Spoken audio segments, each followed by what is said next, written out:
Muy buenas tardes, señores académicos y miembros del auditorio. Comienzo por hacer una mínima recordación con admiración y afecto de mi inolvidable profesor, colega y amigo José Jaramillo Alzate, del también colega don Jairo Tobón Villegas, de los académicos Alicia Giraldo y Demetrio Quintero, meritorios historiadores y dignatarios de la Academia Antioqueña de Historia, cuyas enseñanzas y testimonios de vida comprometen nuestra gratitud. Declaro mi sentimiento de condolencia por el sensible fallecimiento de esos maestros de historia. Agradezco al presidente de la Academia, don Oreste Zuluaga, por la generosa designación que me ha hecho al incluir en la agenda de esta reunión tradicional del 3 de diciembre mi propuesta de exposición sobre un tema que tiene vigencia permanente a partir de un libro que ha de ser referencia necesaria para la reorientación de la enseñanza de la historia regional e hispanoamericana. De esta exposición ofreceré fragmentos por obvias consideraciones de tiempo y con el fin de no abusar de la paciencia de ustedes. Imperiofobia y leyenda negra, de María Elvira Roca Barea.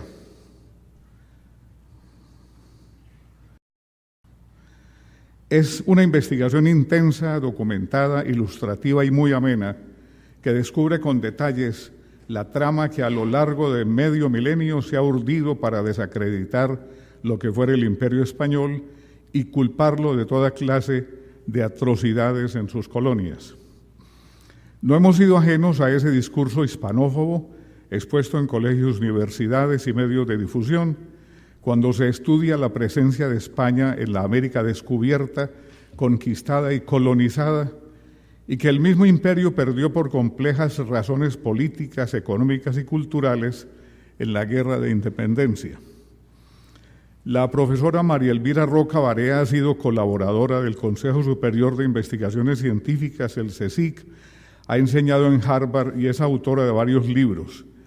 Entiendo que en la actualidad es profesora de instituto. Estructura esta obra, que lleva ya más de 20 ediciones, con ciruela, colección de ensayo, en 3 partes: Imperios y leyendas negras, la inseparable pareja, la hispanofobia en la época imperial y la leyenda negra desde la Ilustración hasta nuestros días. En el prólogo, el periodista Arcadia Espada ha dicho que Elvira Roca levanta a pulso de forma admirable toneladas de papel de propaganda cernidas sobre la indolente España. Ha concluido que la mayor victoria de la autora consiste en que ha hecho de España un país simpático. ¿Por qué Arcadia Espada afirma que España ha sido indolente? Porque tanto él como otros críticos han coincidido al señalar que la península ha dejado que prospere esa leyenda negra y ha sido tímida o floja para hacer valer sus méritos y su influjo decisivo en la construcción de nuevas sociedades en territorio americano, con todos los errores y fallas que se le atribuyan de modo razonable, porque hubo atrocidades, hubo abusos y atropellos, como en toda guerra, pero también con los aciertos y realizaciones muchas veces hasta imperceptibles que pueden identificarse si se hace un repaso ponderado de la historia y se efectúa una interpretación responsable de los diversos episodios y momentos que subrayaron desde los primeros años la relación entre dos mundos, como lo hace la autora desde las primeras páginas de este libro. En septiembre de este año, Mario Vargas Llosa dedicó una de sus columnas quincenales en la prensa hispanoamericana a esta obra de María Elvira Roca Barea. Preguntó si puede ser entretenido un libro de rigurosa erudición. Rara vez, pero sí lo es en el caso de Imperiofobia y leyenda negra, que acabo de terminar, decía. Es aguerrido, profundo, polémico y se lee sin pausas como una novela policial en la que el lector vuela sobre las páginas para saber quién es el asesino. Confieso que hace tiempo no leía un libro tan ameno y estimulante. El subtítulo es Roma, Rusia, Estados Unidos y el Imperio Español.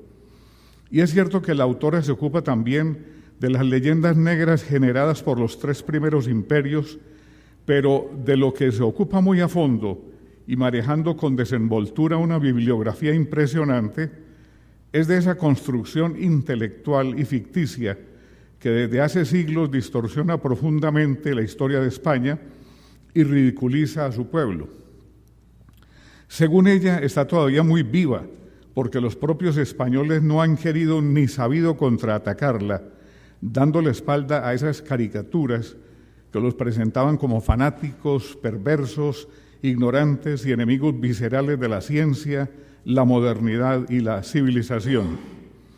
Hasta aquí cito a Vargas Llosa.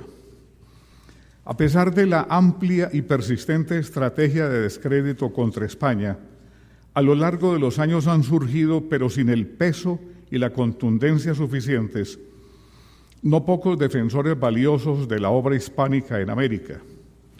Han escrito en diferentes épocas, desde América y desde otros continentes, sin ser españoles de cuna, para reconocer la aportación inmensa de la península a la configuración de la identidad cultural americana.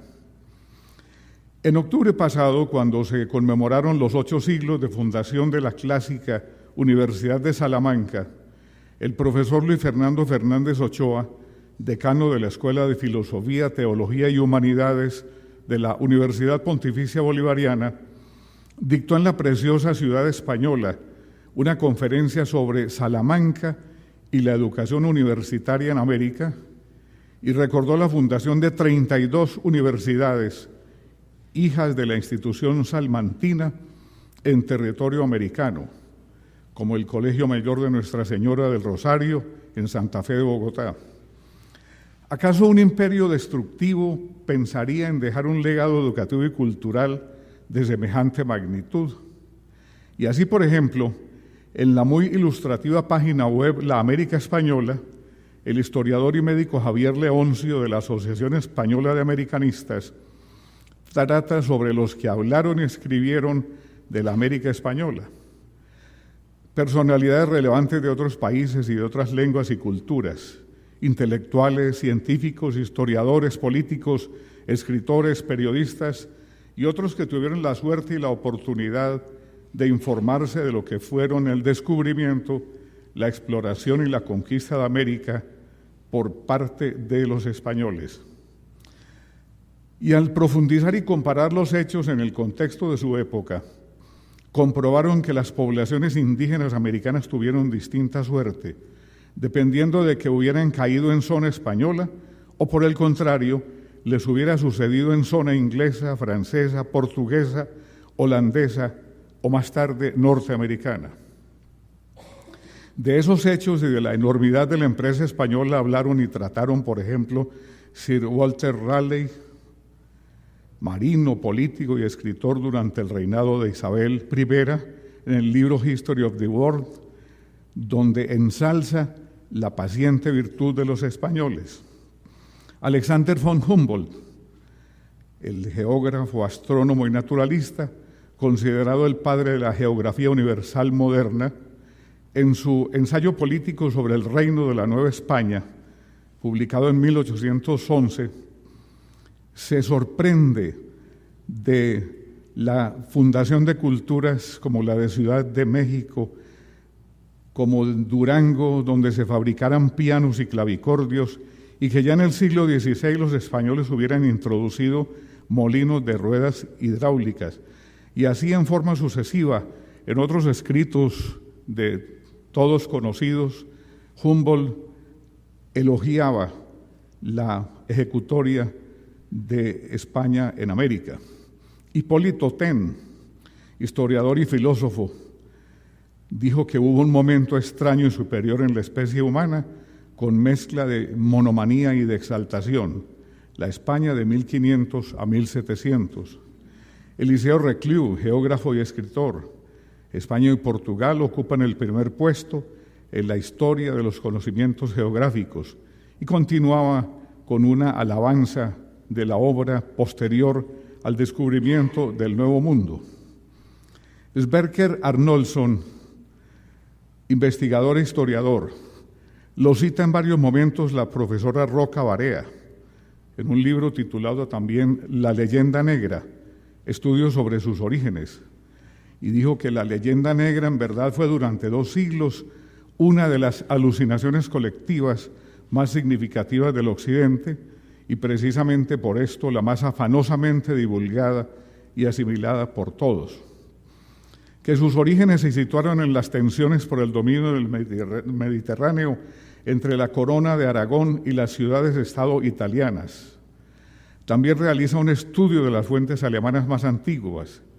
De esta forma, cuando se llega al combate ideológico contra el imperio de la monarquía hispánica, sus enemigos utilizarán preferentemente estas fuentes en su particular combate en el terreno de las mentalidades.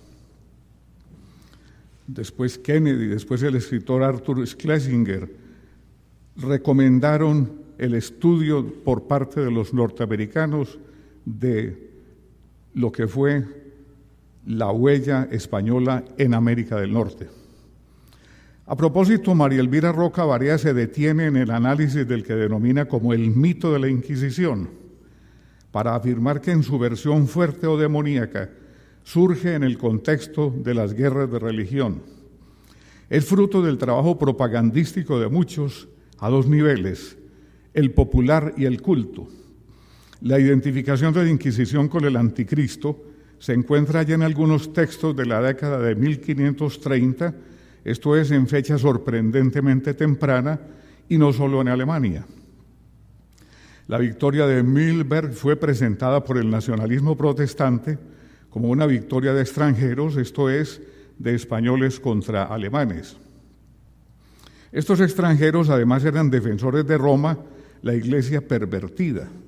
Su Inquisición era el más poderoso aliado del Anticristo. Hubo una campaña intensa para convencer a la gente, como en los Países Bajos, de que los españoles pretendían imponer la terrible y sanguinaria Inquisición en Alemania. Que esto fuese siempre falso no importa en absoluto. Como agua de mayo aparecieron a mediados de siglo varios textos de renegados españoles. A partir de entonces, son los suministradores del material con que la propaganda levantó la idea común que ahora mismo protestantes y católicos tienen de lo que la Inquisición fue. Hay algo que debe quedar bien claro, subraya la autora. La Inquisición no es una de las causas de la leyenda negra, sino que el prejuicio la eligió como uno de sus argumentos y por lo tanto creó una realidad ficticia en la que sostenerse sobre una mínima verdad. El proceso es siempre el mismo. Una pequeña parte de verdad sirve para levantar una gran mentira que justifica un prejuicio de etiología racista que hasta ahora se niega a reconocer que lo es. Insistimos en que el prejuicio precede a su justificación y la fabrica. El más importante de estos textos nutricios es Sancta Inquisitionis Hispani de Artes. Otro autor, John Eliot, del Reino Unido, profesor en Oxford y en Cambridge, habló también de la proyección mundial de aquellas proezas de los españoles que justifica sobradamente que se identifique su nombre con el de toda una época. Y el muy leído historiador e hispanista Hugh Thomas, profesor de historia, político y escritor, dijo que los indios de América del Norte prácticamente han desaparecido y los de América del Sur, si bien es cierto que diezmados, también existen. Recordemos que en la época de conmemoración del encuentro de 2 mundos se planteó la tesis del encontronazo de culturas y del choque de epidemias que diezmó tanto a los conquistadores como a los indígenas. También hubo un gran mestizaje entre los españoles y las indias que no se vio en América del Norte, dice Hugh Thomas, salvo algunas excepciones como la del famoso John Smith en Virginia. La idea misma del mestizaje suponía un gran escándalo en Inglaterra. Ninguna mujer en la era del feminismo ha alcanzado logros tan grandes como los de Isabel la Católica, ha dicho este historiador. Uno de los ensayistas más prestigiosos en el mundo actual de las ideas es Niall Ferguson, profesor de historia y escritor en las universidades de Harvard y en la de Nueva York. Es el autor de Civilización y la Gran Degeneración, obras consultadas en nuestras universidades en ciencias sociales y políticas. Reconoce con honestidad más de uno de esos errores y horrores. En primer lugar, el Imperio Británico habría nacido sobre el expolio y el saqueo indiscriminado del Imperio Español a manos de piratas y delincuentes, precursores también de los mercenarios, alentados y protegidos por el rey inglés de turno, con un vendaval de latrocinio y violencia marítima, y por una nada sana envidia del español. Los ingleses, dice Ferguson, eran conscientes de que no podían vencer a los españoles en una guerra formal de acuerdo con las normas establecidas por caballeros y temían que con los recursos que estaba obteniendo en América, España sería invencible por muchos siglos.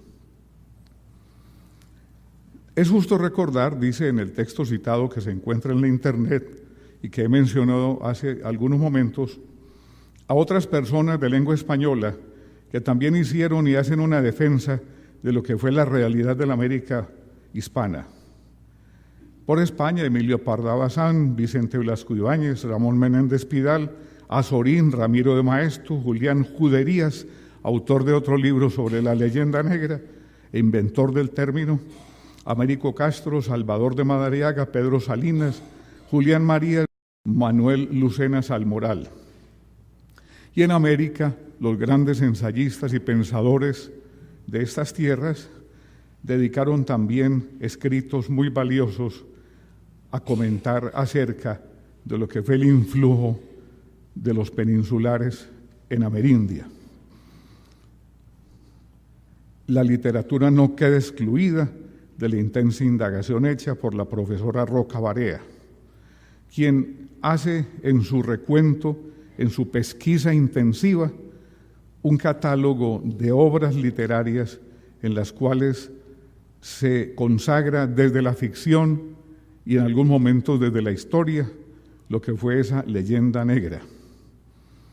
Desde el comienzo, María Elvira Roca Barea define la leyenda negra como opinión infundada contra España, no contra otros imperios que ha habido por decenas. Sostiene que la comprensión de esos fenómenos humanos enormes que son los imperios hace más de un siglo que está lastrada por la contaminación ideológica y que la condena moral que subyace, a veces hasta en los más asépticos trabajos académicos, impide un estudio honrado y libre de prejuicios. La conversión semántica del imperio en imperialismo le ha infundido al vocablo una connotación por lo menos sospechosa. En su recorrido investigativo por los imperios, la profesora Roca Barea se detiene en un capítulo sobre la moderna leyenda negra contra Estados Unidos y la aversión que hacia ese país ha tenido España, en especial a partir de la pérdida de Cuba y otros territorios coloniales en el año fatídico de 1898.